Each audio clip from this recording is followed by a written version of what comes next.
Yo, it's your boy J Best, and welcome back to the NFL Vault Part 4. Today, Not so fast. I'm a move aside, big brother. I'm gonna tell you something over. Uh, Today, welcome to the NFL Vault Part 4. This is the final part.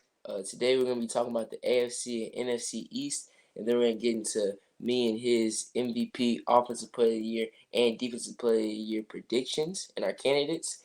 And then we're gonna go ahead and end it off with a great bold prediction. Hey, last time before the show started, my brother started talking a little smack, talking about King killed Abel and blah blah blah. We don't want to hear all that. We don't want to hear all that.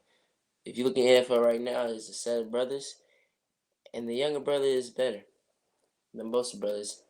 Y'all know what I'm talking about, and y'all gonna see what happens. all right, let's go and get this thing started off with the NFC East. All right, the NFC East last year, everybody believed that the Eagles was going to repeat the success they had the year before when they went to the Super Bowl, but Dallas hawked them down and ended up winning the division. All right, so the NFC East is pretty weak all around. Right, there's only two big dogs in this division, but we still gonna let y'all know how this about to fall. All right, so Jerrick, who you got finishing fourth in the NFC East?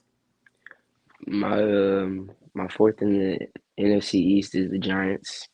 I know a lot of people probably thinking rookie quarterback in the Commanders and not a lot of pieces, but I have the Giants. I'm just not a strong believer in Daniel Jones, honestly, at all. The fact that they paid him and couldn't find a way to pay Saquon Barkley what Saquon Barkley wanted, that was just a big mistake. You bring in Malik Neighbors, who I think will eventually have a lot of success in the league, but you have Daniel Jones. Like everything roots back to having Daniel Jones, and I don't think Daniel Jones is a strong enough quarterback to will this team to victories. I just don't. I mean, they're in a division with the Cowboys and the Eagles. That's going to be four losses right there. I don't see them beating the Cowboys and then the Eagles.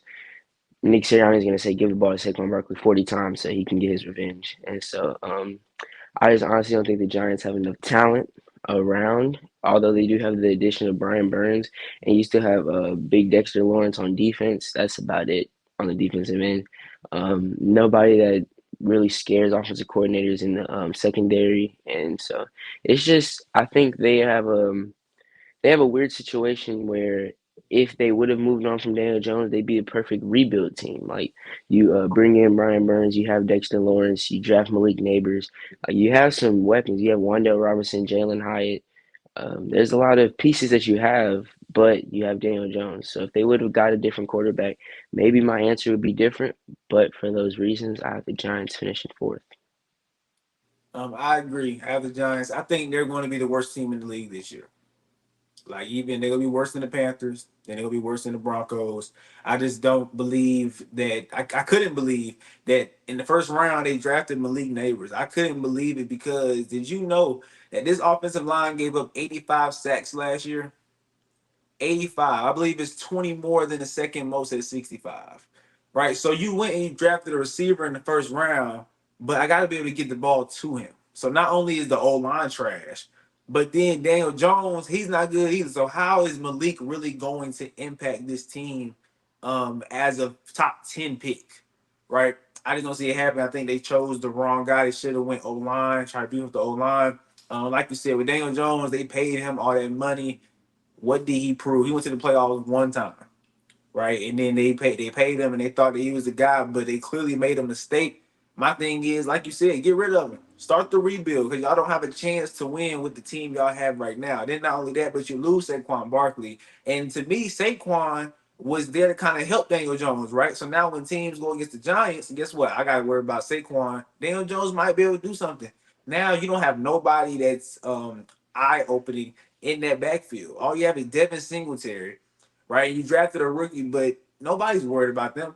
Guess what we gonna say? We gonna say, look, we gonna let Daniel Jones try to beat us. We gonna drop 8 because you have no run game. And then the offensive line can't block. This is just a disaster waiting to happen. I do think they're gonna finish last in the division and last in the NFL. Adding Brian Burns, you already know that's one of my dudes. They call him Spider Man for a reason. But I don't think that's gonna equate to wins. I believe they're going to have the first pick overall next year. All right. And who you got finishing third in the AFCs? I mean NFC. Sorry. Uh, it's pretty obvious with me having the Giants last. I have the Washington Commanders finishing third. I think this offseason they made a pretty good step in the right direction. They moved on from Sam Howell. They didn't see enough out of him for him to be their franchise guy, although he's young. But they drafted Jaden Daniels, who I wasn't too high on last college season. I didn't honestly like see all the hype around him, but I can tell that he is an upgrade from Sam Howell. I can tell you that. I mean, they lost Chase Young last year in a trade to the 49ers, so that leaves a hole in the defense. But I do think that they're still going to have a pretty tough defense as they always do. But it's not really a factor of how good the Commanders are going to be because I do think that they will have a top five to top seven pick next year. I just don't see. You have Scary Terry, you have Dayton Daniels, you have Brian Robinson Jr. But and then you sign Austin Eckler, veteran running back from the Chargers, but Brian Robinson Jr. is your running back one. So I guess you're looking to split carries with them, but I just don't think that it's enough to compete in the NFL. It'll be enough to get past the Giants. They could probably go 1-1 against the Giants, or maybe even sweep them. But outside of that, I just don't think that they have enough. I think that they're on a track to rebuild. I mean, you trade away your young receiver Jahan Dotson to the Eagles, in division rivalry, which I don't understand why teams do that, honestly. And now when Jahan Dotson goes against y'all, he can have 100 yards and 2 touchdowns. But hey, that's just me. But yeah, I have the Commanders finishing third. All right, so we're on the same page. Remember last, and we talked about the Giants. They gave up 85 sacks, right? The Commanders was the second worst. He gave up 65 sacks. All right, so with Sam Howell, I feel like he didn't have a chance, right? No line with Jaden Daniel. He has the running ability to be able to escape, but your team gave him 65 sacks. I still think he's going to struggle with that. Like you said, they gave him Jahan Dotson, so it's Terry McLaurin, then who? Right? Curtis Samuel's also gone. He went to the Bills. Who is that second guy? We're gonna have to find out. And I think this is a team that they made the right decision by drafting the quarterback. I think Sam Howell didn't have a fair chance. I think he's pretty solid, but it is what it is. They got rid of him quick. They went with Jaden Daniels, so they made a good decision by starting to rebuild. So this year, there's no expectations. He needs to show flashes, and he also needs to see who else on the team shows flashes, so you can keep him on for 2025. All right, this is a team that's looking forward to next year. They don't have enough to win games. Might be exciting. And Jaden Daniels, if he becomes that person everybody think he is with his legs and his arm, might be exciting to watch. But I think they also did a good job with hiring Dan Quinn. He can help that defense a little bit, but they don't have enough good players on the defense to really make some noise. So this team is really just looking forward to 2025, but it took a step in the right direction. New coach, and Ron Rivera, I mean, I'm a fan of his because I was a fan of his when he was in Carolina with Cam Newton. I don't think he had a fair shot either because what did the Commanders front office put around him for him to be successful? Nothing. Nobody looked at this Commanders team ever since Ron been there and said they should be successful, except for when they got Chase Young, and that defensive line was nasty with him, Montez Sweat, and Deron Payne, and Jonathan Allen. That's when they went to the playoffs and they lost to Tom Brady that year. But ever since then, what did he have that success? They got rid of him. Same with Dan Quinn. He doesn't have enough, so it's gonna be a 3 year span where we're trying to see this team build to become a competitive team in the NFL. All right. Second, who you got? I got America's team, the Dallas Cowboys, finishing second. I just don't think they're going to be ready. The Eagles, and I don't honestly don't think they're going to make the playoffs. I just don't. If you look at their schedule, they have a very tough schedule. They have to play all of the AFC North, which we know that could turn out to where they're going 1-3 against the AFC North. They still have to play the Texans, and they still have to play the Eagles twice. They play the Lions, 49ers, and the Buccaneers, who Buccaneers can give them a run for their money. So I do think that with the way their schedule is, I don't see them making the playoffs. I do. They were able to get the contract negotiation done with CeeDee Lamb, which is a big thing for them. They was able to lock him in for the future, which is when they will need him. But this year, he's gonna have a great year, but I just don't think they'll have enough. I mean, your running game is non-existent. You have washed Ezekiel Elliott, you added Dalvin Cook, you have Deuce Vaughn back there, who I'm taller than. I honestly don't see you have nothing from the run game, which puts more stress on Dak Prescott. And when Dak has been shown to have more stress on him in these big games, when it comes to they need him to win with his arm, he can't do it. He can't do it. I've seen this graphic of they compared Mahomes to Dak Prescott, and they have the same numbers and almost the same record. Then why haven't you won any playoff games? Why haven't you showed us that you can be the quarterback for the Dallas Cowboys? It's already a tremendous amount of pressure on you because you're in Dallas. All eyes is on Dallas all the time. And then you get into big games and man, you beat down your leg. Moment's too big. So I just honestly don't think that Dak Prescott can take this team to the playoffs with the schedule that they have. I think that they're going to move on from Dak after this season. They're going to pay Michael Parsons to lock him in, and they'll be ready for the future. But in terms of right now, I don't. I just I don't see them making the playoffs and having them finishing second. Once again, same page. Dallas. Look, when I first started the podcast, I said, look, Dallas is the same thing every single year. They come into the season, they win some games, everybody all hyped. They lose some games and show the big question marks, but everybody ignore it because they win some more games. They get to the playoffs. Dak wet the bed. We started over. Right? It's the same thing every single year. And to me, if Dallas wants to do what Dallas wants to do, which is win a Super Bowl, right? Jerry Jones wants to win one before his time is up here on earth, right? He has to get rid of Dak. That wasn't harsh. That wasn't harsh. It's true. He wants to win one before they say kick the bucket. All right, before he kick the bucket, Limiting he that boy wants. days. Limiting his days. Wow. I'm not limiting his day. I just know that we all gotta go one day, and I just know that prayerfully. No, I'm not gonna say that. But look, I was about to say prayerfully. His is before mine, but hey, you never know. But what I'm saying is, Jerry Jones wants to win a Super Bowl. All right, you can't keep putting Dak in there, assuming he's gonna get over that hump. He's hitting his head on the ceiling.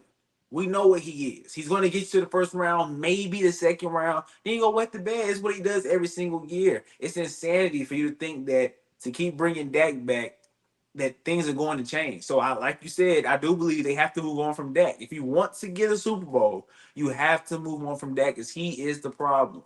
All right, he just can't get the job done when the lights are the brightest. Because in the regular season, he looks great. Right, the year before last, he threw all of interceptions, but last year he looked great in the regular season. This team led the league in points per game. Right, he was looking good and got to the playoffs and once again wet the bed. So I do think that they have to move on from him if they want to get in that Super Bowl compensation. But in terms of this year, I don't see them making the playoffs either. And it's because last year they won 10 of their wins came against teams with below 500. So 10 of their wins when it came against bad teams like the Commanders, like the Giants, like the Carolina Panthers, like the Jets as A-Rod went down. Right? So they beat up on a bunch of bad teams, got in the playoffs, played a playoff team, and got beat. So this year, I think the favor is going to be returned, and they're going to be that below 500 team because CD Lamb, who else? Who else he throwing the ball to? Right? Like there's nobody else on that offense that scares me. Last year, Tony Pollard posed a threat. We know he a big play waiting to happen, right? He can hit his head on the goalpost whenever he gets the ball in his hands. So he's that explosive. They don't have that this year. Nobody's going into the game worried about Zeke. Nobody's going into the game worried about Dalvin Cook. Nobody's worried about Lil B. Duzman. Nobody's worried about Rico Dow or whatever the other running back name is. Nobody's worried about that. So guess what? We're gonna key in on the pass, which y'all like to do. Y'all want Dak to throw it around a lot, but other than CeeDee Lamb, who else is there? Brandon Cooks, I think he's past his prime. So I think that this team is going to struggle, and I believe they're going to finish below 500, and they're going to miss the playoffs. I think the Eagles are easily going to win this division. All right, so we both got the Eagles clearly, but why you got the Eagles? I think it's just they have something to prove. Honestly, I think Jalen Hurts has something to prove. I've heard of rumors of him and Nick Sirianni butting heads, but I think they're going to be able to work past that this year. I honestly do. Jalen Hurts, whenever he is on his A game, which we saw the year before last when he took the team to the Super Bowl, he's a phenomenal quarterback. Some people put him in their top five after that Super Bowl against Patrick Mahomes. So we know what he can do. Last year, he got his bag. He had an off year, which is kind of common among some players. You know, they get their money and they go quiet for a little bit. But I do think that he's going to ramp back up and have a good year. Mind you, you added Saquon Barkley, top five running back in the league, when you already have a good running game. You made DeAndre Swift last year look like he was nice. Not no shade to DeAndre Swift. He's a good running back, but He's he's solid. just an average running back. He's a He's solid. solid running back. But you had this man, I believe if I'm not mistaken, top five in rushing yards last year, top five, top seven, somewhere around there. And Definitely yes, you not. lost yeah, yes, you lost Jason Kelsey, but you're gonna find another lineman. You still have a strong core of linemen for your run game to be successful. Although you lost Jason Kelsey, which is a big part of that, but you'll be fine. Like I said, you added Saquon Barkley, who you don't need as much of blocking for. We saw Miles Sanders be successful with the Eagles, and we saw DeAndre Swift be successful with the Eagles, and neither one of them come close to Saquon Barkley's talent level. Saquon Barkley can give you it when you hand him the ball off, and he's a threat in the passing game. Mind you, you still have A.J. Brown and Devontae Smith. And on top of that, you got better at the receiver position still. Your wide receiver three now is Jahan Dotson. Your wide receiver three in previous years has been Quez Watkins. We've seen why that is not paying out. He just was not helping the team. I honestly believe that he just wasn't. And so, mind you, they got better on offense, but you got better on defense as well. You drafted Cooper DeJean. I'm not too high on him, but I know that he's a solid corner. Solid corner. You got back Chauncey Gardner Johnson, so you tried to build back up that secondary because, as we saw, secondary is getting picked apart. If that defensive line wasn't getting pressure, that secondary is getting picked apart. Mind you, you lost Hassan Reddick, so you're gonna have to get better in the secondary if your front seven is taking a step back. So I honestly think that with the additions that they've made, and I just think that Jalen Hurts is gonna be hungry again, and he's gonna want to win football games, and he's gonna will his team to winning football games. I do think that they will finish first in their division. Look, you said that he got paid that bag last year, right? And remember, you told me the other day you said it was sometimes during the season when he just walk off the field and sit on the bench. And he's sitting on the bench by himself, just straight face, like he ain't got a care in the world, like he wondering what's for dinner after the game. Yeah, man. Look, he got that chip on his shoulder this year because every single news outlet disrespecting him last year, and it looks. Now I don't think this is the case, but it looks as if Shane Steichen was why Jalen Hurts was so successful. That's what it looks like, right? He leaves, you struggle. But I understand your quarterback coach, your offensive coordinator leave, you struggle a little bit. You shouldn't have struggled the whole year, but you struggle a little bit, right? They fired Brian Johnson, the OC that replaced Shane Steichen, when they got Kellen Moore, right? Defensively, they went and got Vic Fangio. All right, so the year that Jonathan Gannon and Shane Steichen leave, right? The very next year, you went into that year with coordinators that you're not going into this year with. See what I'm saying? So you went through coordinators. That means this year, if things don't work out, we're pointing the finger at either Jalen Hurts or pointing it at Nick Sirianni. And I believe Nick Sirianni is on the hot seat this year because if he don't get it right, then you can't keep going through coordinators. It's at some point we got to say it's you. All right, and they have too much talent to be average. They have too much talent to be a little bit above average. They have the talent to be the best team in the league. So this team has that fire under them. They have expectations, and they got to meet them this year. Like you said in the passing game, first of all, with the offense, how are you stopping them? Like I look, I'm not. I'm look. I know football. I know you know football, but I couldn't sit here and draw up a game plan for that offense. I can't, cause you can't stack the box, cause they gonna throw it over your head with AJ Brown and with Devontae Smith. And then they add Jahan Dotson. They still got Dallas Goddard at tight end. You also got to worry about Jalen Hurts' legs, right? So you can't just drop eight and look at the pass that he can run. And then you also have Saquon Barkley with a top five O line. Like this should be the best offense in the league.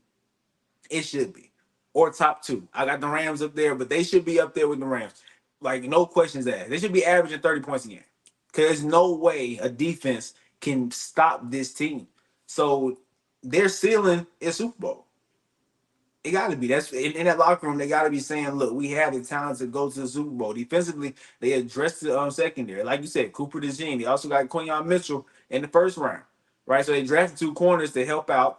Still got Darius Slay who's on the back end, but he's solid, right? With James with James Bradbury last year. No, don't even bring him up. He's not a factor on that team. Oh man, I He, think I think he you just know, got hurt too. If I'm he not, got hurt, and when he got hurt, I saw a lot of Eagles fans get pretty excited about that. So, if uh, I'm not mistaken, he just got hurt. But like you said, Hassan Reddick left. But we're still looking. Man, Jalen Carter. I forget about him sometimes. breakout year, Breakout breakout year. year. I'm looking for him to destroy O lines this year, right? But this team, and even if the defense is not good enough, the offense is too good. They should be able to outscore everyone. So I think that this team has way too much pressure to not win the division. They should really win the conference. They should be in the Super Bowl this year. That's how much talent this team had, bearing injuries, right? No injuries, they should be in there for sure. All right. All right, but that was the NFC East. And now let's head over to the AFC East. All right. This year, starring Aaron Rodgers.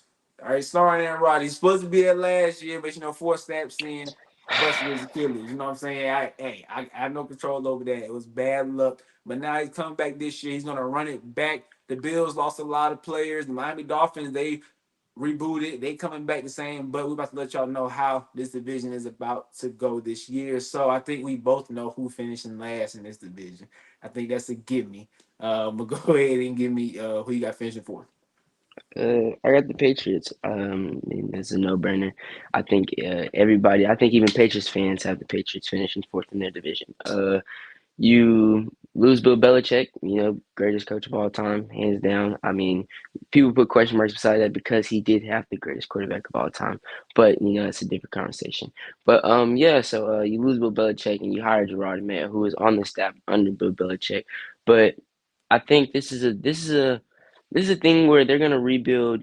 I hope they rebuild their culture. I don't want Gerard Mayo to come in here and try to be like Bill Belichick. You're not going to. All the seriousness and basically running it like you're running a business, that's not you. That's not you. Yes, you was brought up under that, but that's not you, I can tell.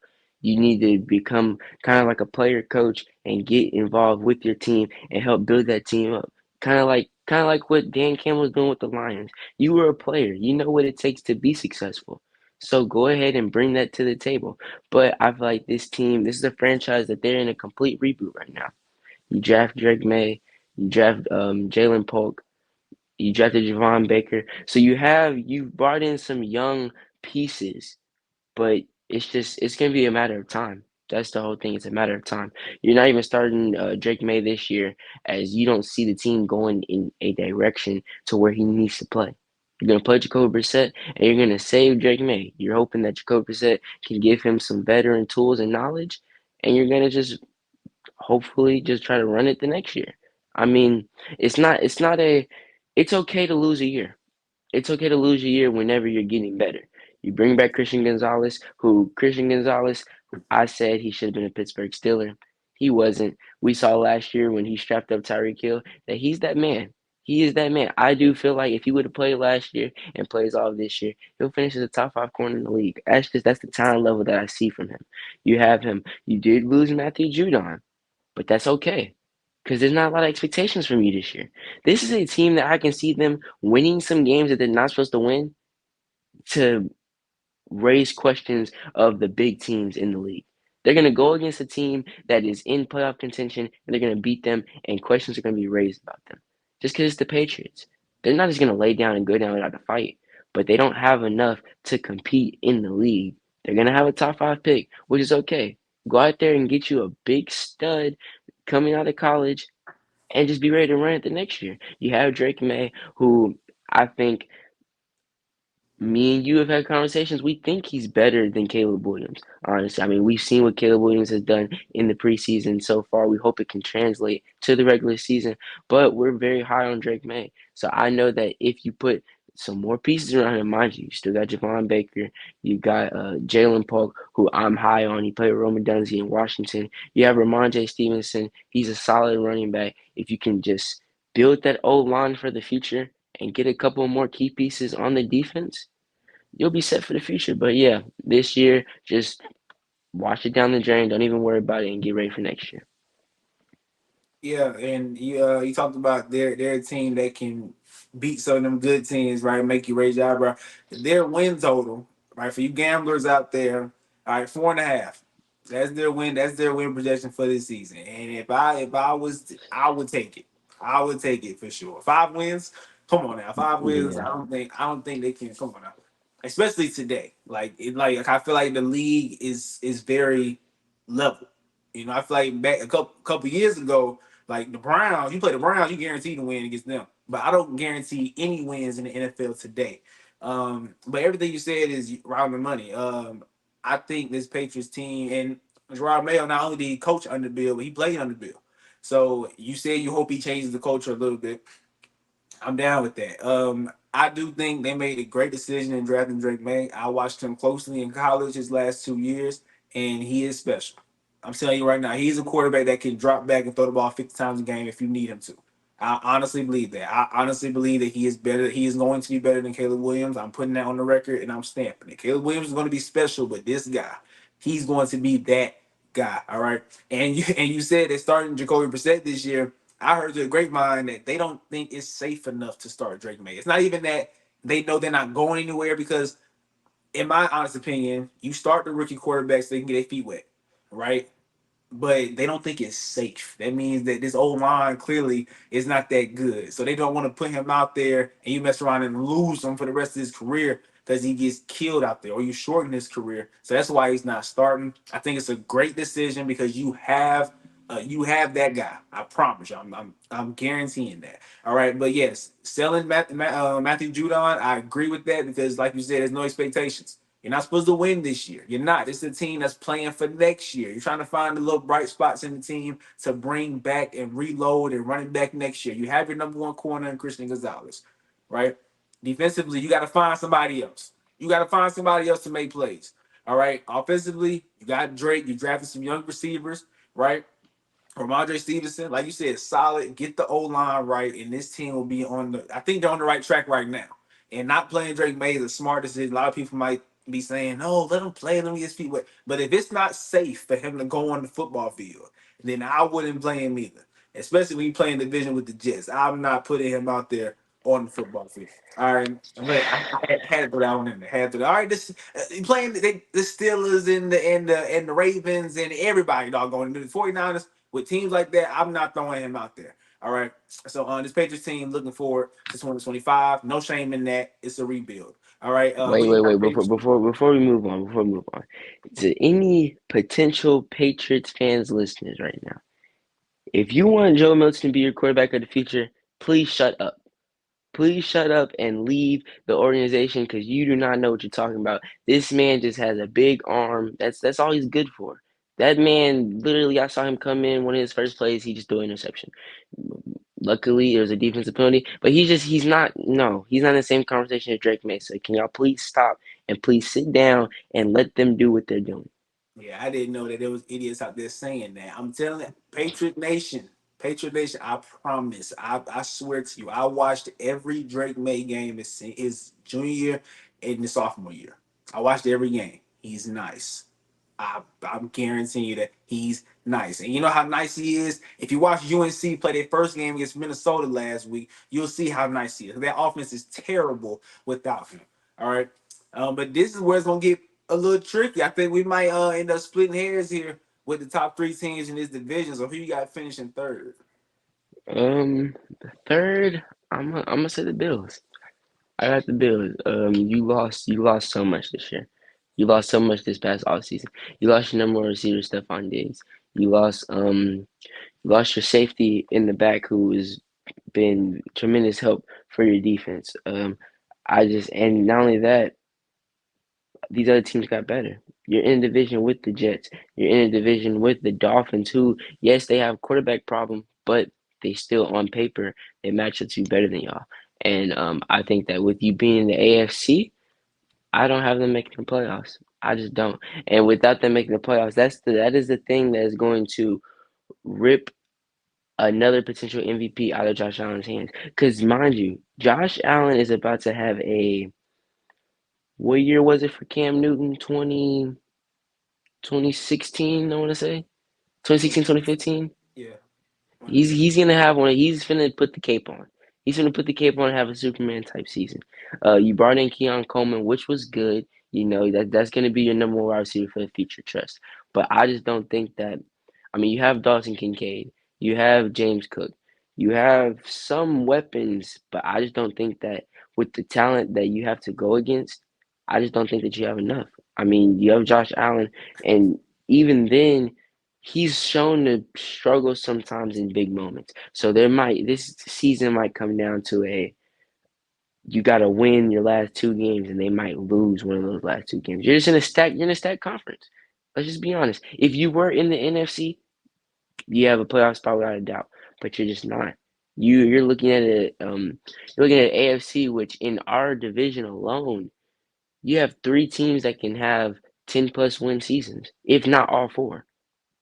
So I just don't think that with the talent level that's in the AFC, I don't think you have enough. So I think this is a year that you honestly just go out there. I mean, of course you're gonna try to win and try to make the playoffs because that's the expectation. Because you have Josh Allen.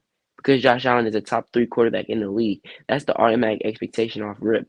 If you don't go to the playoffs, people are gonna view it as a failure. But I don't. Because you're going through a little bit of identity crisis right now. Yes, Josh Allen is your identity, but with what weapons? Yes, you have Keon Coleman. Like you said, they added Curtis Samuel from the Commanders. You have Dawson Kincaid. I just don't think that's enough because you're gonna have to play the Jets defense, the Dolphins defense. I just don't think it's enough. So I have them finishing third. Josh Allen will have a great season, a Superman type season, but it just won't be enough. I hear you. And you made great points, but we gonna have to split hairs here. I'm going with the Miami Dolphins finishing third. I do not think Miami's gonna make the playoffs. All right, Miami. This is kind of like the Cowboys. I think the roles are gonna be reversed this year. Last year they was bullies. 11 of their wins. All right, 11 was against teams below 500. That I can't respect it. And last year I didn't respect it. That's why in the first round they got waxed by the Kansas City Chiefs. All right, I can't. I don't see it. Tua, I don't see it. It looks like y'all. I swear, it looks like when he's out there throwing the ball to Tyreek, he's just throwing that thing. He just launching it, saying, "Go get it." Like it doesn't look smooth. It just don't. I don't see. I don't know what Miami sees in Tua. And they gave him the bag though, so he gonna be there, and y'all got to live with it. I think y'all made a big mistake, but I just don't think that. And it's another thing too. Teams that are real flashy and put up points like that. Like last year when they beat the Broncos and put up 70, I was not impressed. The whole league went crazy. Everybody saying, "Oh, the Dolphins going to Super Bowl this year." I'm not. I'm not impressed. Cause I think that when it comes playoff time, you know it's gonna get physical. And I feel like this is a team that they want to dance with you, but they don't want to fight with you. That's the kind of team I think Miami is, and I think that it's going. I think they're going to suffer. Vic Fangio, I don't know why they fired him last year. I don't know. I thought the defense was solid for what they have. Right, outside of Jay Ramsey and outside of I believe Xavier Howard, who's on the back end of his career. Right, but Javon Baker, who else is on his defense that is like studs. You know what I'm saying? Like I think Vic Fangio did solid last year, but he's in Philly now. So I'm sorry. What's that safety name? His last name Javon Holland. Right? Holland. Javon Javon Holland. Holland. Boom. Not Javon Javon Holland. Baker, My bad. Javon My Holland. bad. That's my bad. My bad. Javon Holland. I don't see no more studs on this defense, so I think Vic Fangio should have kept his job, but he's gone, and we got to see. But I think that this is a team that is not going to have the luxury of playing all those below 500 teams. I think they're gonna be on the flip side. I think they're going below 500. So who you got at number two? Number two, I got the team that you had at number three. I have the Dolphins. I think that Tua to me, it's like a Dak Prescott. He's a regular season quarterback, a regular season hero. He's gonna put up all these numbers and he's gonna be flashy about it. He has Tyreek Hill, he has Jalen Waddle.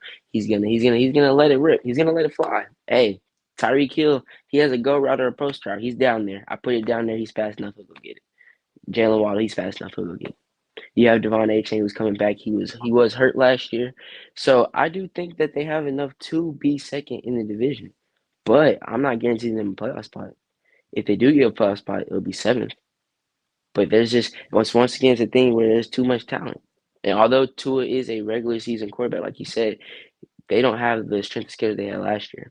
They're not playing all those weak teams like they did last year. So, and mind you, not only are you not playing all these weak teams, a team that you have to play twice in your division, their man is back. They have a quarterback now.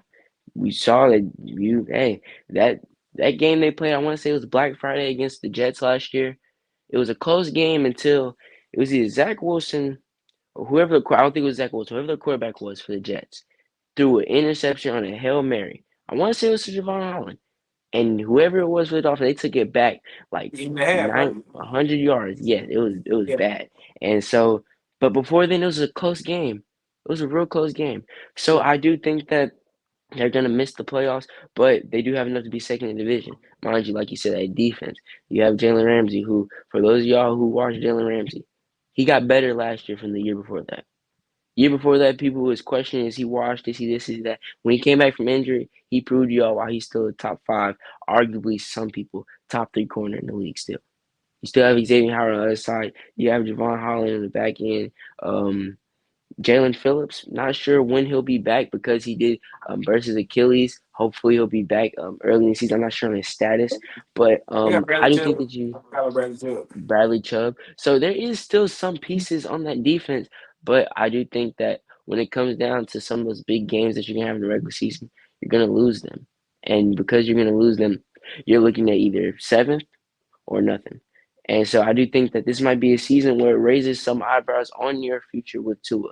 Tua, he's a stat merchant, stat king. He's always going to be top five in passing yards. He's always going to be top five in passing touchdowns. Not only because of the talent he has in Tyreek Hill and Jalen Waddle, but his head coach as well. He has a nice offensive mind. If you really look at the scheme that he's put Tua in, Tua doesn't have to do too much thinking. Doesn't have to do too much thinking at all. It's either it's going to Tyreek Hill or it's coming right here, and that's it. You either hand it off or you're throwing it to Tyreek Hill. He simplified the game, which is good for Tua, and it helps your team. But when you have a quarterback that you have to simplify the game for, you're never gonna have success. You're just not going to. And yeah, for people that say, well, they played in freezing conditions last year against the Chiefs, that wasn't a fair game. We didn't really get to see him. I don't want to hear it. I really don't want to hear it. I The don't same care thing if you had it's to hot. same thing you had to play in, the Chiefs had to play in. If it was hot, if it was snowing, rainy, it don't matter. We could have played this in Antarctica, we could play this in the Sahara Desert.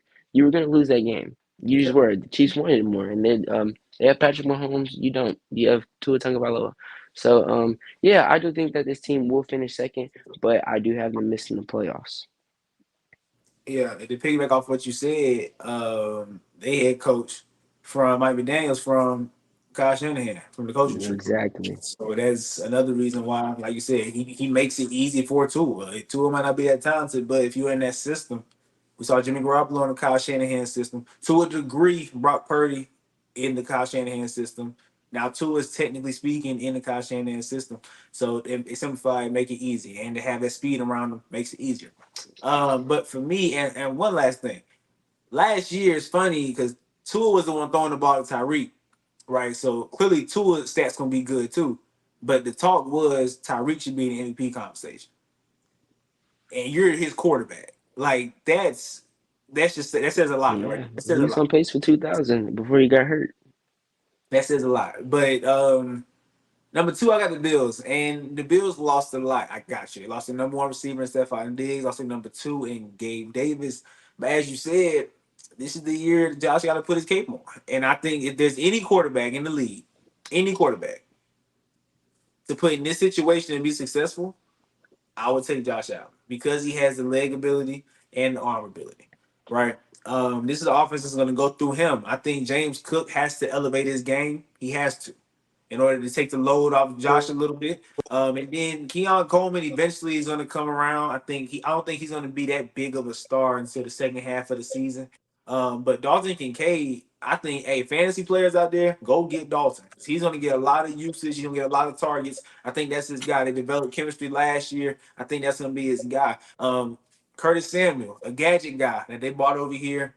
How they gonna use him? Khalil Shakir, somebody who showed flashes last year, right? Had the game winning touchdown against Steelers in the playoffs, or the game sealing touchdown. Remember that big touchdown? He broke all them tackles. Yeah, that's Khalil Shakir. Yeah, you remember that? They so can Josh? I believe Josh can elevate their game. That's how good of a quarterback I think he is. And then defensively, like you said, lost Jordan Poyer, right? Tre'Davious White's gone, even though he was hurt a lot. But Sean McDermott, show me something, right? Your defensive minded coach, run the defense. Matt Milano also is gone. He's gonna be gone for majority of the year because he's on IR right now. Show me something, Sean. Drop the defense. I don't think they're gonna make the playoffs, but if I had to pick between them and Dolphins, I would definitely pick them to finish second in this division. All right. And go ahead with number one. You're on board. I appreciate it. Tell me why. Business to my ears. Tell me why. Number one is New York Jets. The New York Jets. That's What the do you think? The who? Okay. All right. Make New sure. York Jets. Yeah, I said it clear for you. Okay. All right. Make sure. Go ahead. Um, you get back Aaron Rodgers.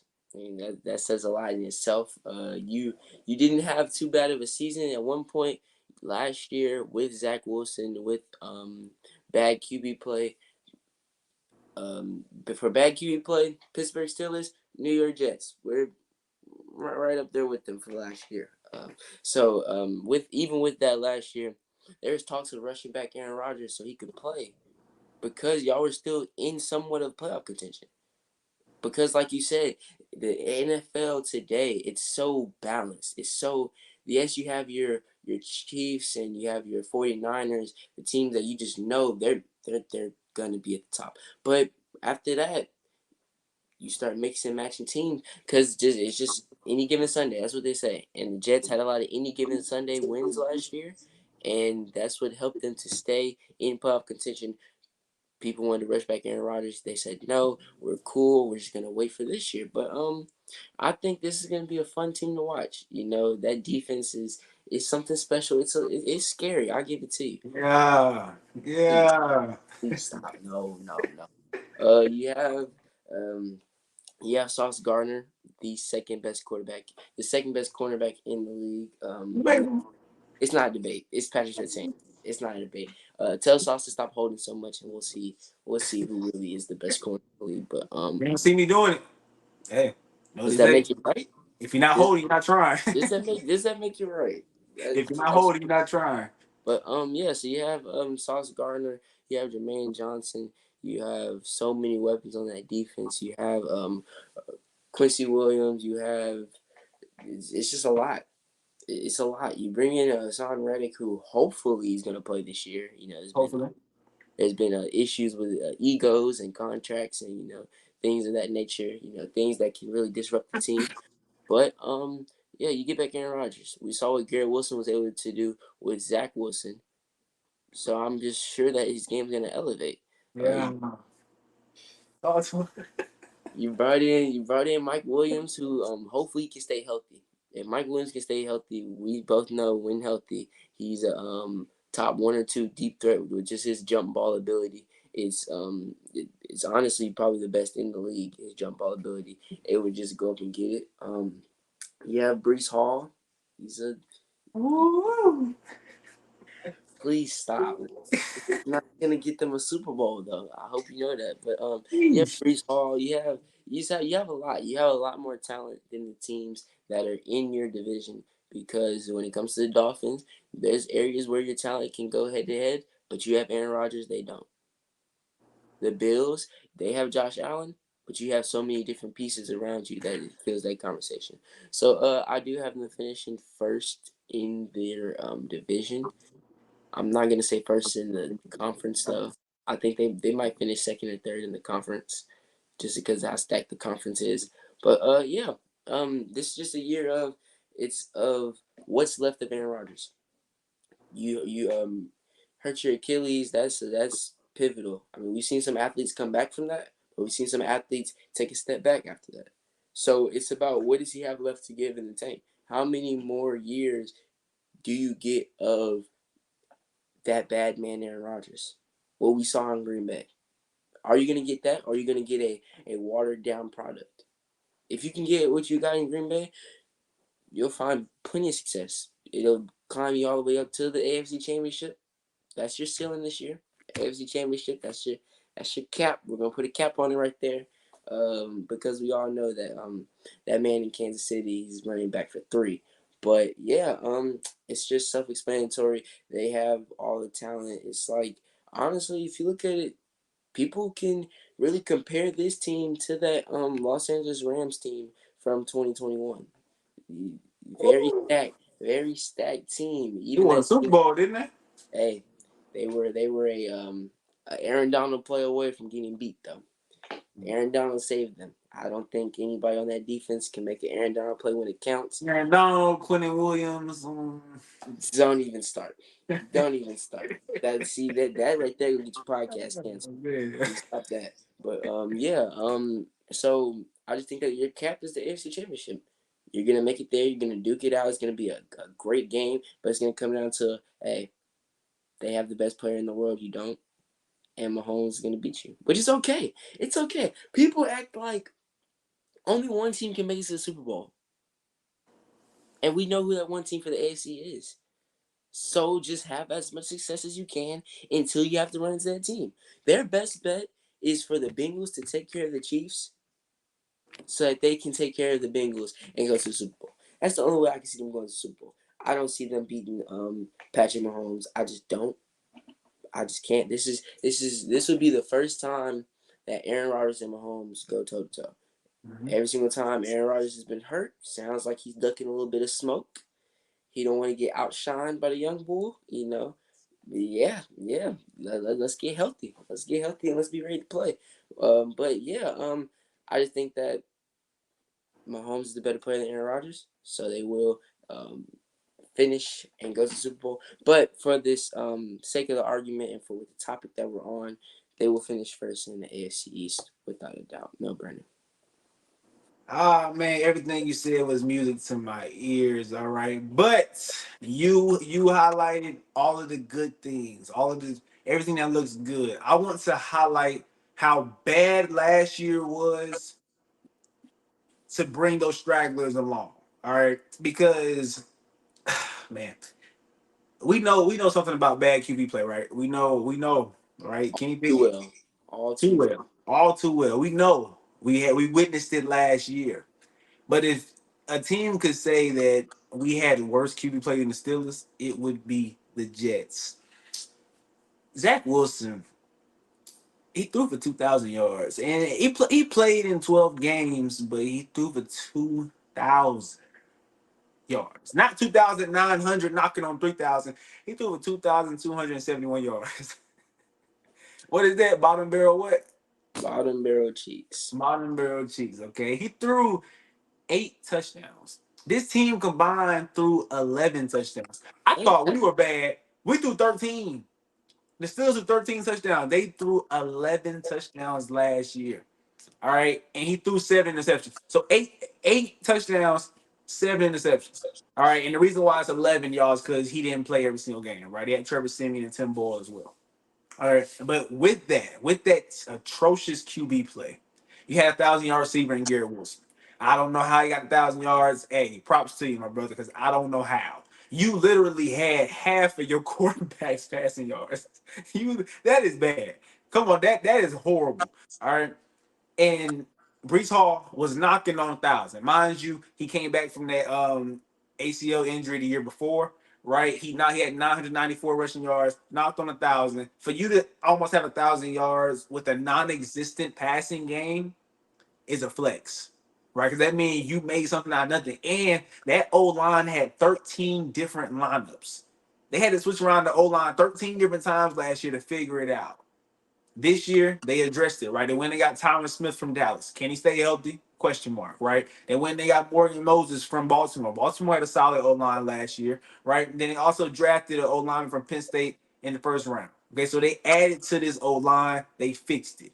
Okay, they also went and they added a receiver to this depth because there was no receiver outside of Garrett Wilson, like Alan Lazard maybe, right? But nobody's worried about Alan Lazard. Okay, you add Mike Williams, who, like you said, is a big one-on-one jump ball threat.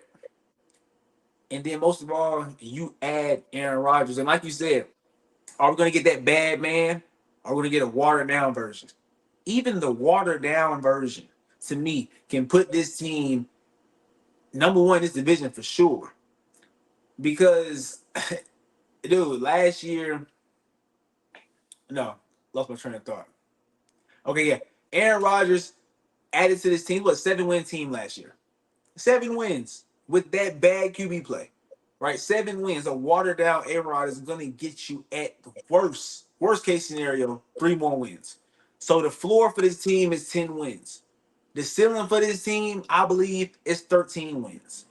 So we're looking at a team that could possibly finish first or second in this conference. And I think that's what's going to happen. And then you raised on defense already. I ain't even got to talk about that because they had to be special last year to win 7 games. Had to be. Right? Quentin Williams, hey, that's the next upcoming of Aaron Donald. I'm telling you that right now. He's coming. All right, he's coming. What? Too much? Too much. Way too much. Right. Way Okay. too. But like you said, Will McDonald, Jermaine Johnson, Hassan Reddick, hopefully. The D line is stacked. The secondary with Sauce and with Michael Carter, it's stacked. And he also have on the second level CJ Mosley and my man Quentin brother Quincy Williams.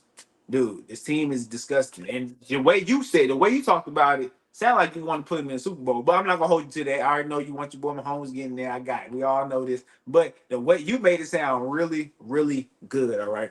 But that is it for our standings predictions. All right, we can go ahead and move on to our next topic, which is going to be our MVP candidates. All right, so me and Jerrick both have 3 MVP candidates each. 3 MVP candidates each, and I'm gonna let Jerrick go first. Who are your 3 candidates for MVP this upcoming season? Mahomes. No, I'm just fine. I'm just fine. I got Patrick Mahomes, and then I have Christian McCaffrey, and I have CJ Stroud. Those are my 3 MVP candidates.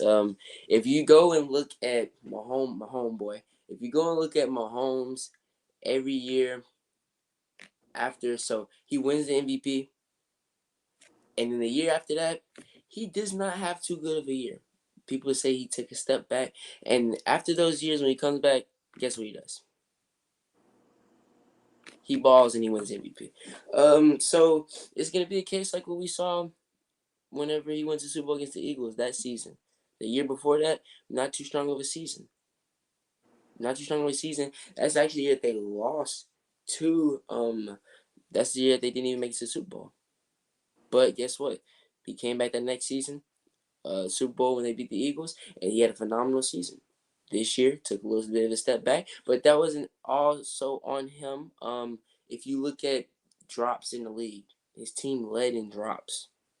His team led in drops. Literally, week 1 of the season last year, I saw Kadarius Toney ball go right through his hands and end up on the defense. End up in the defense's hands. Your job is to catch. Your job is to catch the ball. They pay you the big bucks to catch the ball, and you can't catch the ball. And you see where he is this year. He's gonna go play over there in Canada. Exactly. He's gonna be in the Canadian Football League because it was just bad. Yes, they lost Tyreek Hill and they went to the Super Bowl and won it, but even the year after that, there's still struggles at receiver. So we can say Mahomes had a bad season, but it's not all on Mahomes. You still have Travis Kelsey, you have Rasheed Rice, now you have Marquise Brown when he gets back from injury, and you add the fastest player in the draft in Xavier Worthy. I don't know why on earth teams let him fall to the Chiefs, but they did. And so I'm gonna see we're gonna see what happens. But just just one little thing. I'm pretty sure everybody's seen the clip. You saw what he did in the preseason, right? The behind the back, the Magic Johnson looking play. I know Magic Johnson's one of your favorite players of all time. Look real. A lot of people say it looked a little Mahomey. Now it looked a little Magic Johnson like. That's just a preview of what's to come this year. That's a preview of what's to come. He's going to win MVP. Let's put it that way. Yes, I know we have 3 candidates, but he's going to win MVP. But my second one, I have Christian McCaffrey. Christian McCaffrey last year, he had such great of a season that a lot of people said, why isn't he in MVP talks? Why is he in the MVP conversation? Last year, Christian McCaffrey, he kind of was the backbone of that offense. And I think that again this year, he's going to be the backbone of that offense. You have Brandon Ayuk and Debo Samuel. You have George Kittle. And that's all and well. But we know Kyle Shanahan likes to utilize that run game. He likes to put the ball in his running back's hands. Before they got Christian McCaffrey, when they had Raheem Mostert, when they had Matt Breida, they were a top rushing offense in the league with two running backs that you would say is nowhere, not even in the same realm as Christian McCaffrey. Now you have the best running back in football. Some people might say he's the best football player. And him and Kyle Shanahan, it goes together so well and so smoothly. And his usage rate is going to be so high this year that I do think that he will put up the stats. He might potentially almost one up his season last year. And I do think that with him doing it 2 years in a row, they're going to think about, hey, why haven't we put this guy in the MVP conversation? I do honestly believe so. And then mind you, they just locked in Trent Williams. He got his deal done today. So that's a big piece of Christian McCaffrey's success. So I do think that he's gonna. I'll say he'll have 2,000 rushing yards, 1,000 receiving yards. I believe so. Well, not 1,000 receiving yards, but he'll come close. I think he'll come close. I say I have about 750 receiving yards, and then he'll be up there. He'll be the rushing leader this year. And so that brings me to my third person, CJ Stroud. You know me. You know I've been high on CJ Stroud since Ohio State. He was one field goal kick away from getting to a national championship. We saw what Georgia did to TCU. He would have won a national championship. Um, Last year he was going to the draft. I thought he was gonna go number one. He didn't, and it turned out all well and good. He had a great season last year, something that nobody expected really. Nobody. Nobody expected him to come in here and just completely do a whole 180 with the team. Nobody did. This team was an offense that was not good the year before. He comes in. I mean, we saw what he did to our defense. Picked us apart, dissected us, made us look like a pee-wee football team. But Oh, man. literally, what did we hear? What did we hear time after time? Houston Texans.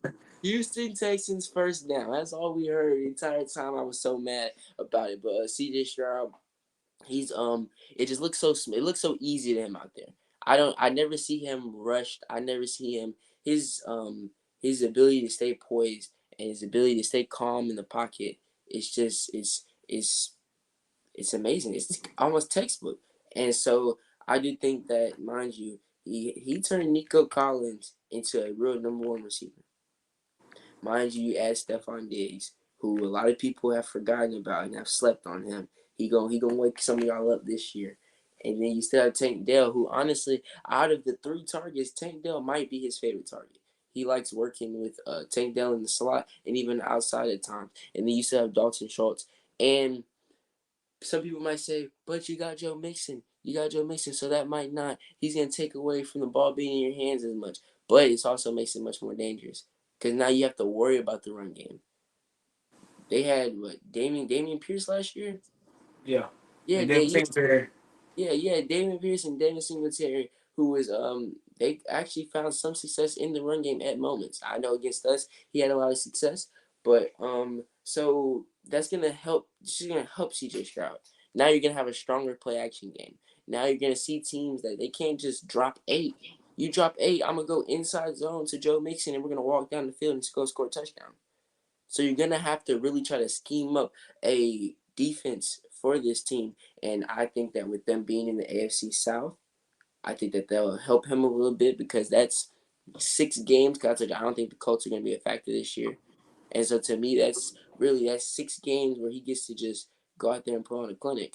Go out there and gets to put on some NCAA 25 numbers. That's what I see. So my third MVP candidate, I do have CJ Stroud.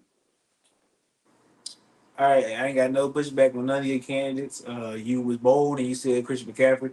When we know it's a QB award, but I think last year Christian should have won. I don't think Lamar should have won last year. That's just honest. I'm not hating nothing like that. Lamar did not have MVP numbers. Go check it out. But he was the best player on the best team. I hate that mess. All right, but this year my three candidates are going to be number one, Jordan Love. Look, I guess I'm bullish on it, bro. I I I had like pre hate towards Jordan because they drafted him first round instead of getting A Rod some help, something that could have helped them while A Rod was in his prime. They drafted Jordan Love and it worked out. He sat behind Aaron Rodgers and doggone it, it looked like it last year. Right? He started off the season shaky. First year starting, but he's been here. It looked shaky at the beginning of the season, but at the end he turned up. Went the first round and busted Dallas. Second round, almost beat San Francisco. So I do think that this year he's comfortable now. Y'all don't let that man get comfortable. And not only that, but you have Christian Watson, you have Romeo Dobbs, you have Jaden Reed, and then you add Josh Jacobs. That's going to take pressure, like you said with Joe Mixon. It's going to take pressure off of Jordan, right? So now when you come to the game, hey, I low key got to stack the box because Josh Jacobs is the problem, which means Jordan gonna be able to eat. So, and also with Matt LaFleur, I think he is. I thought Matt was a product of Aaron Rodgers, but he proved to me last year that he's a good offensive play caller. All right, so I think Jordan Love gonna have a big year this year. Next, Jalen Hurts. Talked about it earlier. He is in position. He is in the best position possible for a quarterback this year. Right, you low key got two number one receivers. You have a top five back in the league when healthy. You have a top five O line. Like, there's no reason why you should not have MVP caliber numbers this year. I need to see what I saw 2 years ago. Because if we don't, the question marks are going to rise up. I think Jay Hurts has to ball out this year. And then my dark horse, this is a dark horse. I had to throw him in there, Matt Stafford. A lot of people think he's washed. I don't know why, because he's a little older, but he can still make every throw on the football field. And this year, you have, like last year, he had Puka to start the year off.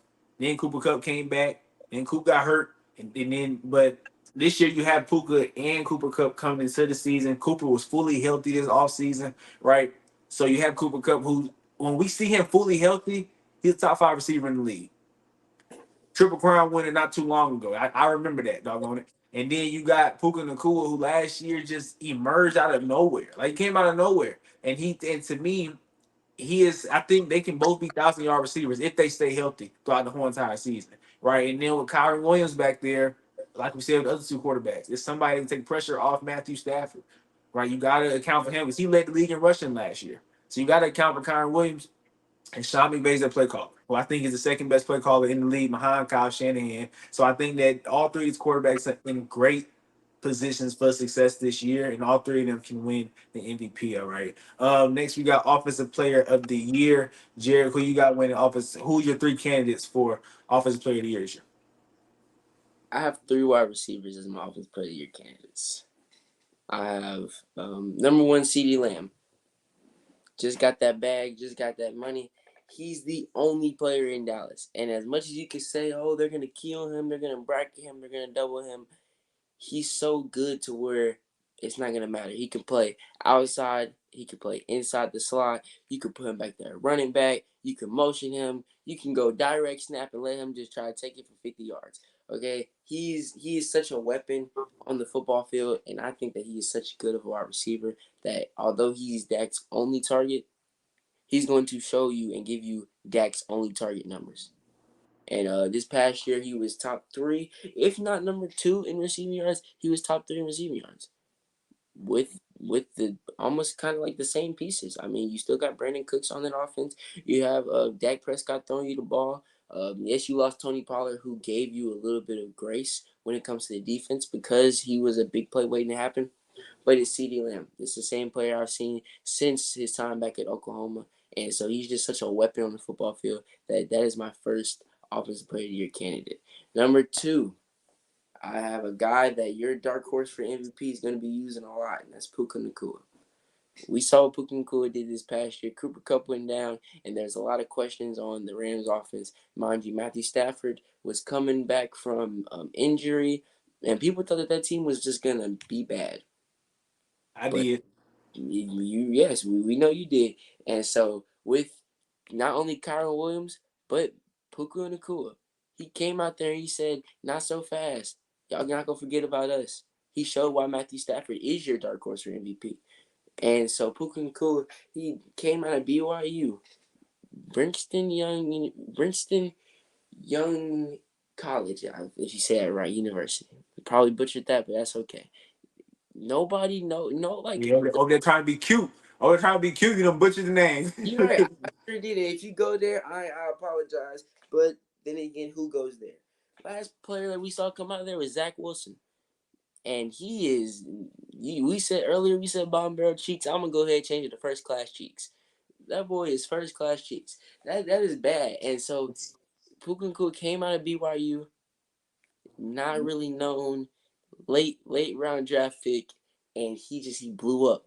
He blew up on it. It's almost like it was like C.J. Stroud, but just it was even bigger because nobody knew who Puka Nacua was. Everybody knew who C.J. Stroud was. Nobody knew who Puka Nacua was, and he put y'all on notice. And then when Cooper Cup came back, he said, "Hey, that's the Triple Crown winner, but I'm still this team's guy in We terms gonna of this share. you're not gonna get all the we're gonna share. And I think that this year, with Cooper Cup getting back to 100% health, we know what he does when he's 100% healthy. So I think that teams are still gonna try to key more towards Cooper Cup because they're gonna hope that maybe it was dumb luck last year. I don't think it was dumb luck, and so I think that for those reasons, Puka Nacua will have a breakout year, another breakout year this year, and he will cement why he is a. After this year, we're gonna say he is on the edge, if not top five wide receiver in the league. And so that's my second candidate for offensive player of the year. And third up, Justin Jefferson. Justin J Jettis. I know why you're raising your eyebrows. I know. But hey, Justin Jefferson. Outside of Christian McCaffrey, outside of TJ Watt, outside of Patrick Mahomes, to me, he's the next best player in the whole league. What he is able to do on the football field. I told you we've had so many debates about the wide receivers, the great wide receivers of all time. I think that with the talent, if we go strictly on a talent basis, I am confident enough to put him up there with some of the greats, strictly skill wise, strictly in terms of the skills that you have, his route running, his ability to get in and out of his breaks. That it's something that he's doing at such a high level. We've seen it, but we haven't seen it at this level. He's unguardable. It's almost like Devontae Adams. Some people will say that it's like watching Devontae Adams play football. And so I know that the reason why you raised your eyebrows was because Sam Darnold's his quarterback. Yeah. You have Sam Darnold. Even before then, you had J.J. McCarthy, who got hurt, and we're not high on him either. But that is why I see him being in the conversation because he's still going to be top five in receiving yards. I'm going to tell you that right now. He's going to make Sam Darnold look like Sam Darnold needs to be given another chance.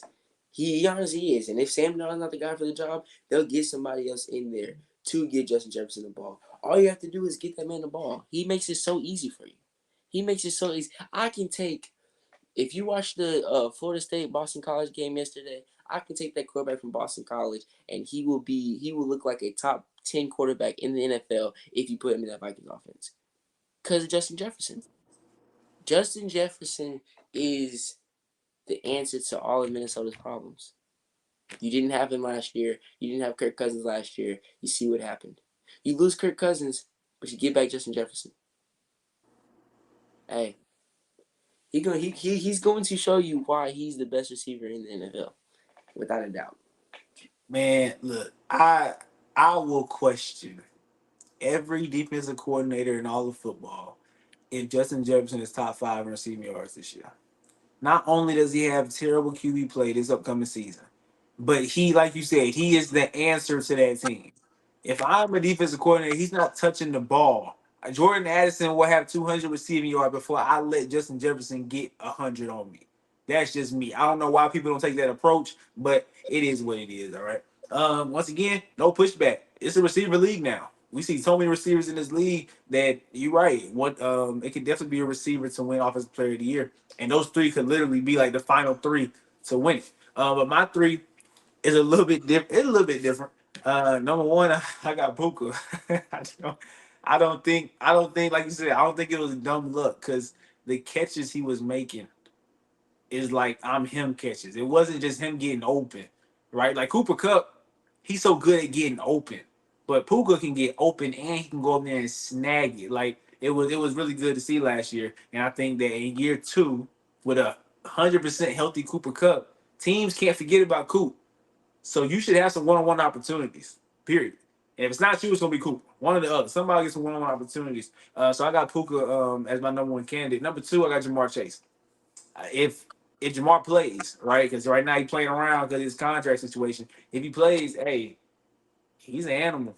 I he's an animal. We Period. know what he does firsthand. We know, and with the healthy Joe Burrow, and Joe Burrow can stay healthy, he's definitely a top three receiver in the league. And I think when you look at his offense without Joe Mixon, I think that just gives Jamar Chase more touches. I think it does. And now we can't really rely on the run game like we used to. So now we got to air it out more, which means Jamar, a lot of balls are coming your way.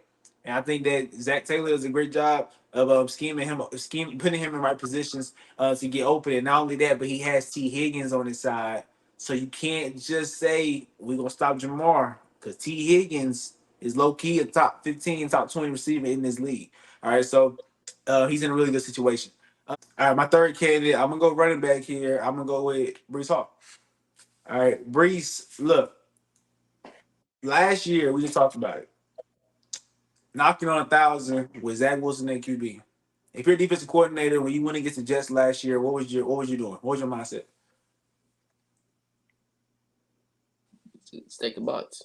Check the box, right? Don't let Brees Hall eat. Well, doggone it, he ate. And even with, like I said, with Zach Wilson. So when Aaron Rodgers is added to this team, you can't do that anymore, which is going to open up running lanes for him. Also, it's a bad O line last year. It's a solid O line this year. Pro Football Focus has them ranked as a top 10 O line going into the season. Now, that's without injuries, of course, but if they can stay healthy, a top 10 O line, you're going to open up the run lanes. And guess what? Last year, he was the third leading receiver on the team. They're still going to try to give him the ball in the pass game. So I believe that he has the ability. We already know he got the ability.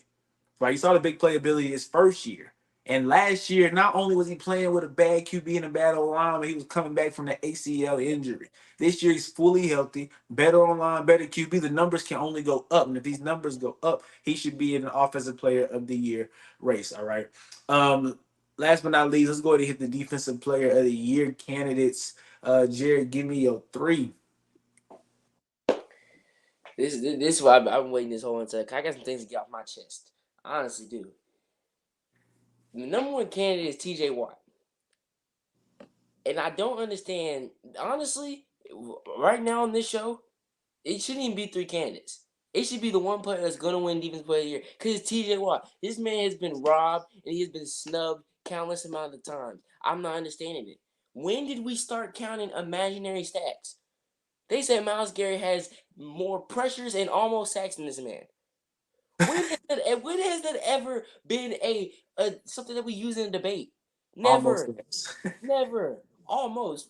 Who talks about almost? I'm That not means you understanding. didn't get there. That's what that means. Yes, you did not get there. You just didn't. Like TJ Watt, and from what I've seen from TJ Watt, it's like I don't understand how he keeps getting to the quarterback. Now people say he's on the edge, he's in a one-on-one situation. What I saw, if any smart team played us, they would do what the Houston Texans did. Every single time the Houston Texans ran a play, they stacked that side of the O line. They brought a tight end over there. The way our defense works, TJ Watt is the last man on the outside unless we bring down a linebacker or a safety from the over the top.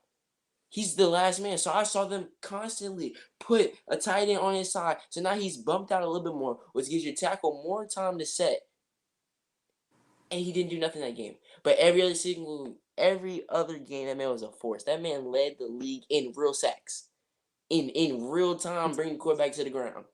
Not that little I almost had him. No, he led the league in sacks, and not only that, he is it's between him and Mahomes. He's the best player in the league. Like we're not even talking divas no more. We're talking the whole league. Whenever TJ Watt's not on the field, we look like a completely different team. A completely different team. If you look at our record without TJ Watt, it's actually incredible.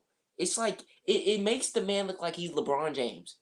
Like you take him off the field, we're cooked. We have nothing.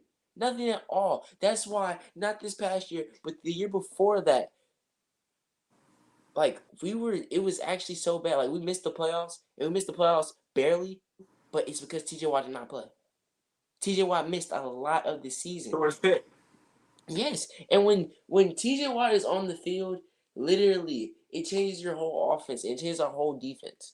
He gives our time. Our secondary the past few years has been god awful. It has been bad. We've had corners like James Pierre, Arthur Mollett, Artie Burns. It's been so bad. But because of TJ Watt, yes, giving the help from Cameron Hayward, giving the help from Alex Highsmith the past 2 years, it helps. But really, because of TJ Watt and Minka Fitzpatrick, that's why our secondary doesn't get exposed like it does. If you go based off of just cornerback play, any quarterback should be able to come out there and put an easy 350 on our head. But because we have TJ Watt, they don't. TJ Watt, the only year that he won Defensive Player of the Year was when he tied the sack record. It took him tying the sack record to win Defensive Player of the Year. Not the years that he led the league in sacks. No. Now, if you want to talk about... Now, let's talk about this whole Myles Garrett thing. Let's talk about it. Him and Myles Garrett have played almost the same amount of games, and TJ Watt has like 6 more career sacks than him. Now, you might say it's only 6 sacks. No, 6 sacks is honestly a lot. Because in those 6 sacks, you can have 2 where it's half a sack. So it could really be like 8 more sacks.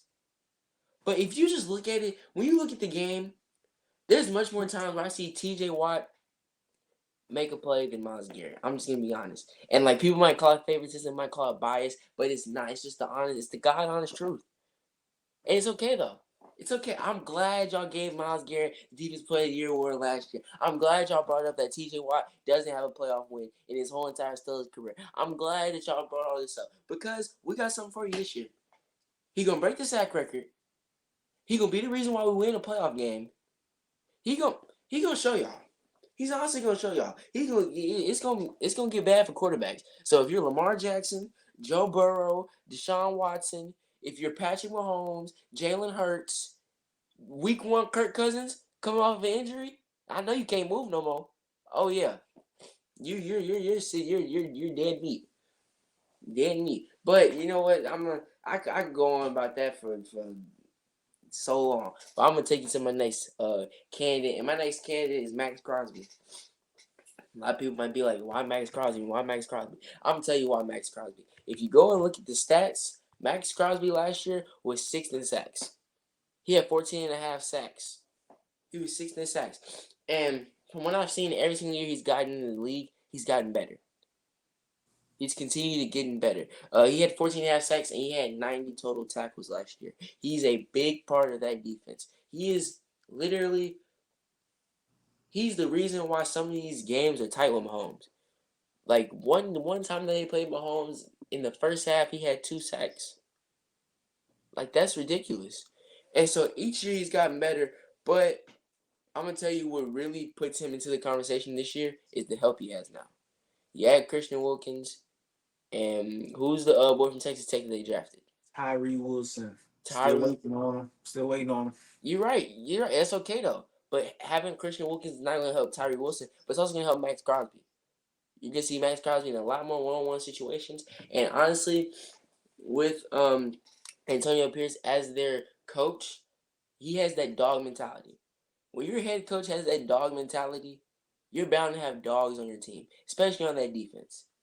So I do think that Max Crosby, he's going to have a big year. I can see him finishing top 3 in sacks, and I can see him being Defensive Player of the Year candidate. And my third candidate, I'll give it to him. Myles Garrett. I'll give it to him. I'll put you up there. You won this past year, but if we really look at it, you were 7th in sacks. You had half a sack less than Max Crosby, who I didn't really hear anybody talk about last year. Like I said, he's an imaginary stat merchant. Almost got the quarterback. We're gonna give you a point for that. You made the running back bounce it outside. We're gonna give you a point for that, which is all good. But I just don't think it's good enough for winning Defensive Player of the Year. But like we said, he is. I saw somebody, which I thought this was an insane statement. They were talking about Myles Garrett. They said he had us beat at birth.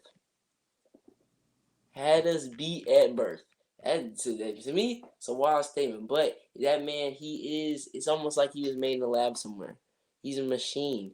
I don't think there's an ounce of fat on his body, and he shows it when he's bull rushing your offensive line. But he is a. I will give it to him. He's a game record. He's a game record. There's game records and game changers. To me, T.J. Watt is a game changer. Myles Garrett's a game record. Myles Garrett, he's gonna blow up the play. He's gonna make your quarterback have to get outside the pocket. Like you said, the imaginary stats. He's gonna wreck your offensive game plan. And so I'll give him credit where credit is due. Myles Garrett is nice. Don't get me wrong. Y'all hear me being down on him? That's just because I don't think that he should be in the same conversation with T.J. Watt. But Myles Garrett is definitely one of the best defensive players in this league. So my third and final candidate is Myles Garrett. Yeah. Number one, TJ. So every other list we did, MVP, Offensive Player of the Year, was like this. It was like, for example, my Offensive Player of the Year was Puka, then Jamar, then Brees, right? It's TJ. Then my next candidate is down here somewhere. Okay, TJ, like you say, changes everything. And you know what makes me mad when people say Myles Garrett plays everywhere, right? He's all over the D line. TJ Watt plays in one spot. You know where he gonna be every single play. He don't switch sides. Sometimes, occasionally, we put him in the middle. Sometimes in our packages, occasionally, but he's gonna be on the outside every single time. And for you to be that consistent at the same spot, that means you're unstoppable. But Myles Garrett, they move him around. Cool. That's cute. That's cute. But guess what? Our guy gonna line up on the right side of the O line and gonna get you every single time, and you know he's there. So that's the flex that TJ has over Miles. Like you said, these almost stats. That's like saying I almost passed the class. What the GPA gonna look like? It's gonna look terrible, right? Like almost. Okay, whatever. But yeah, I got TJ. He had a chip on his shoulder this year, like you said. Number two, this is where we went different. I went Daniil Hunter. Now he's playing beside, and I was arguing between him and Will. I think Will Anderson will get better because he's playing beside Daniil. But I think Daniil now he has somebody to help him out. In Minnesota, he ain't had nobody else in that D line. He's nobody I knew of, right? And he still was able to get 16 and a half sacks last year. So now playing with Will Anderson, it's gonna go one way or the other. Either he gonna dominate or Will gonna dominate because of the other's presence. All right. And then third, Myles Garrett. Because he's nice. He's nice. Like we're not dogging him as if he's trash. Like we're not doing that. But there's levels to this. Like I said, it's TJ, then it's Miles down here. It's just that big of a gap. All right. But he's nice. Like you said, he's all around, can play anywhere on the D line. Right. He's going to get, I believe they said he makes like 2 impactful plays a game. Right. That's nice. You nice with it. We're not arguing that he's not good. We just don't think he should be in the same conversation as TJ Watt. But those are my three defensive player of the year candidates. All right. And to end this episode, the last NFL vote of the year. Part four. We got to end it with a bang. We got to. All right, bold predictions been nice up to now. You got to keep it going. What's your bold prediction for 2024? I'm gonna get really, really bold with mine. Okay, I'm gonna get really, really bold with mine. My bold prediction is that Caleb Williams will be an MVP candidate. That's my bold prediction. He will be an MVP candidate. Caleb Williams, like you said, from what we saw in that preseason, the boy looks nice. He looks like a lot of people say is there's levels to it. Like you play in college and then you get to NFL, the speeds is a lot faster. It doesn't look like it to him. It just doesn't. It looks like he's playing backyard football. Like he's just calm, like he's back there throwing around in the backyard with his pops. That's what it looks like. But it's not only about his talent, it's about what he has around him. DJ Moore, 1,000-yard receiver. Keenan Allen, when healthy, we know he can be a 1,000-yard receiver. You add in Roma Dunzi, who is going to be very nice, and they already have a connection. But he's also going to be very nice because he is your number 3 wide receiver. When your number 3 wide receiver is a guy that has wide receiver 1 talent, that is unstoppable. Like we talk about the Bengals receiving core with T. Higgins and Jamar Chase, just because of the level that Jamar Chase is on and also the level that T. Higgins is on, we're gonna say that that wide receiver room is better. But if you look at it, the Chicago Bears have 3 receivers. They have 3 receivers that are wide receiver ones, and so I do think that Caleb Williams. I think that he'll be an MVP candidate, and I think that he would take them to the playoffs and would take them deep into the playoffs. That's my bold prediction. Hey, I like it. Now I gotta get to the grand finale. All right, look. So my first bold prediction was Joe Burrow. No, Jordan Love has a better season than a healthy Joe Burrow. Right, that's my first one. All right, my second bold prediction, which you was that Puka Nacua will be a top 5 receiver after this year. Right. My next bold prediction was my favorite, by the way, was that Jim Harbaugh will have more wins than John Harbaugh. I love that one. That's one of my favorites. But this one right here, I'm gonna put the icing on the cake. And call me biased, call me whatever you want. But Steelers win the Super Bowl this year.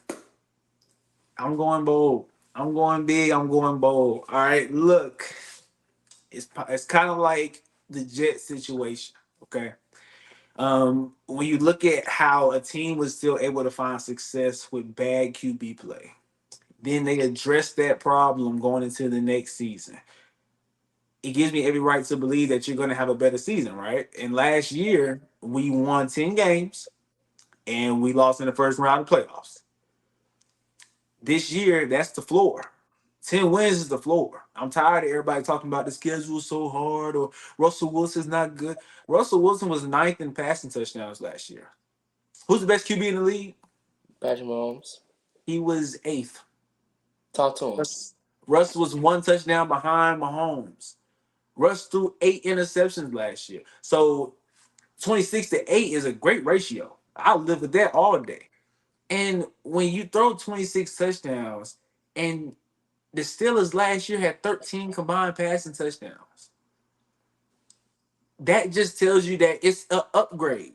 I don't care what y'all saw in preseason. Since when did we look at preseason, right, and determine a team's success because of preseason? Since when have we ever done that? But all of a sudden we want to do it. I'm telling you right now, Russell Wilson is an upgrade. If we can win 10 wins with Kenny Pickett, Mason Rudolph, and Mitch Trubisky, I promise you we can win 11 to 13 games with Russell Wilson. I'm guaranteeing that. You're worried about the offense. Oh, all you got is George Pickens. All you got. No, that's not true. That's not true. We got Pat Frymouth, the tight end, who's solid, right? He's solid. His play declined. You know why? Because the QB play was so bad. That's why. Okay, at the running back position, you have Najee Harris and Jalen Warren split carries, right? Najee should be the head, right? But it's okay. They split and they cool. Offensive line, we addressed that problem. We drafted those linemen. Okay. On the defensive side of the ball, we have TJ Watt, the best player, the best defensive player in all of football. Talk to him. Okay.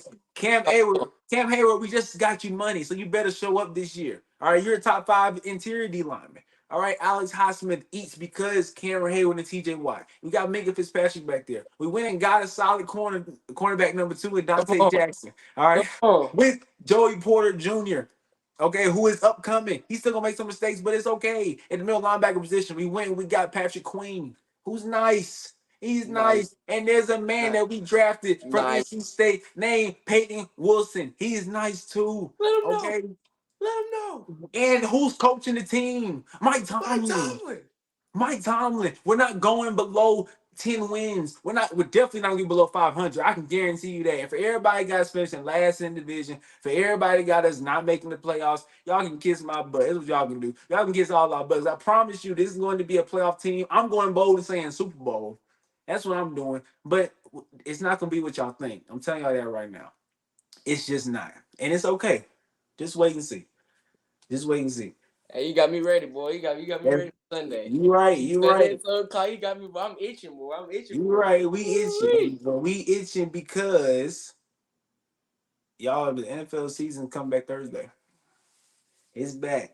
All right, we starting off with, and Roger Goodell, he cooked. I ain't gonna lie, he cooked with his opener. All right, we got Lamar Jackson and Mahomes squaring off on Thursday night, the rematch of the AFC Championship. Right, and then on Friday, we got the up-and-coming Green Bay Packers against the Eagles. All pressure is on. And it's not even in the U.S. You can't even go see this game in person. You got to watch it on TV because it's overseas. It's in Brazil. All right, and then guess what? On Sunday night, we're gonna have the Rams and the Detroit Lions, a rematch of the playoffs last year.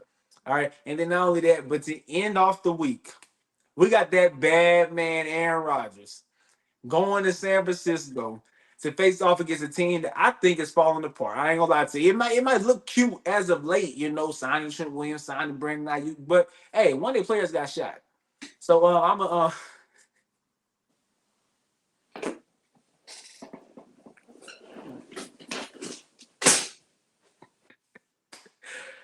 all right, y'all, man. We out of here, man. I see y'all on season 3, episode 1 of the Straight to the Point podcast with my NFL pyramid. And Jerrick gonna be there for episode 2 to see how my pyramid look. All right. So we up out of here.